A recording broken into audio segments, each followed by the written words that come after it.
नमस्कार, मैं हूं अभिनय आकाश और आप देखना शुरू कर चुके हैं प्रवाह साक्षी का स्पेशल शो मातृभूमि। विश्वास और इतिहास को जोड़ता नगर, हिंदू पौराणिक कथाओं में द्वारका शहर। 5000 साल से भी पुरानी ऐसी नगरी जिसे खुद श्री कृष्ण ने बसाया। एक ऐसी नगरी जो समुद्र के सतह में चली गई, लेकिन आज भी उसके साक्ष्य मौजूद है।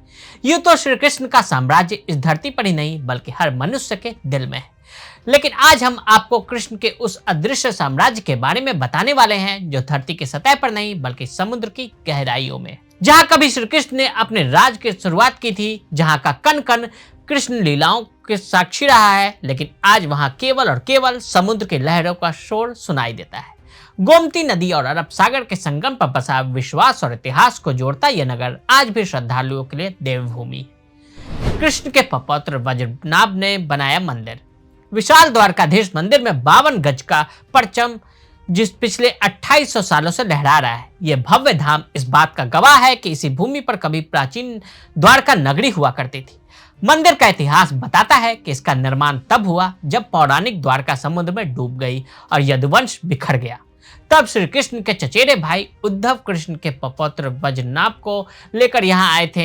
गुजरात पर्यटन की वेबसाइट के अनुसार माना जाता है कि इस मंदिर की स्थापना 2500 साल पहले भगवान कृष्ण के पौत्र वज्रनाभ ने की थी।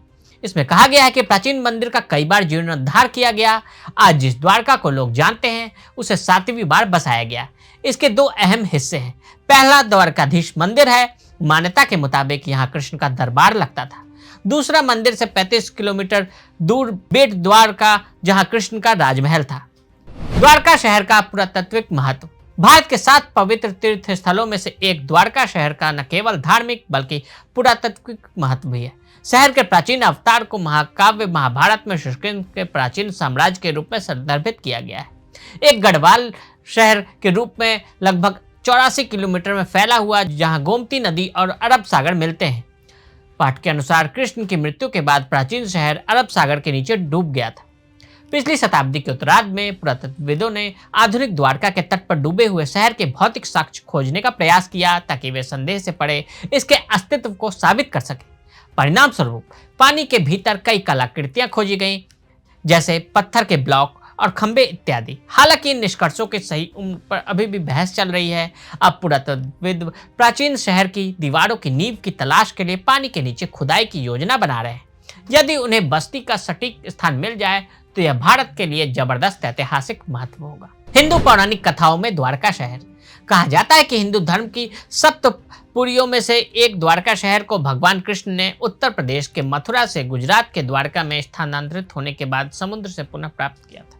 किंवदंतियों के अनुसार भगवान कृष्ण के दुनिया छोड़ने के बाद द्वारका अरब सागर में डूब गई, जो कलयुग की शुरुआत थी। भगवान कृष्ण और द्वारका के बारे में पौराणिक कथा पुराणों में नहीं थे। वर्षों से पुरातात्विक साक्ष्य कई संरचनाओं और एक शहर के अचानक जलमग्न होने की ओर इशारा करते हैं। इसी आख्यान में और इसके आस्था से जुड़े होने की बात पीएम मोदी ने भी दोहराई है। पुरातत्वविदों ने खुदाई में क्या पाया?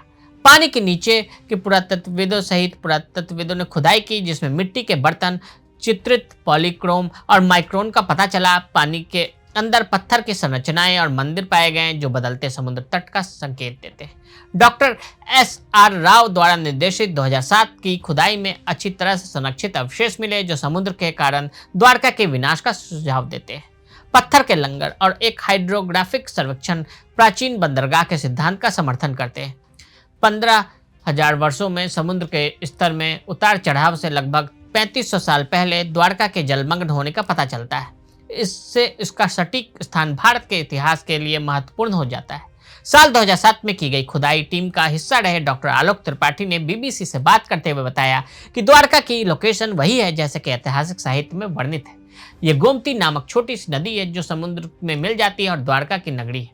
इसलिए हमने इसके इर्द गिर्द 200 वर्ग मीटर जगह को खुदाई के लिए चुना और हमने पुरातत्व विज्ञान के अनुसार इस इलाके की गहरी छानबीन की। हमने देखा कि 50 वर्ग मीटर में अधिक कलाकृतियां मिली जो बड़े आकार की थी।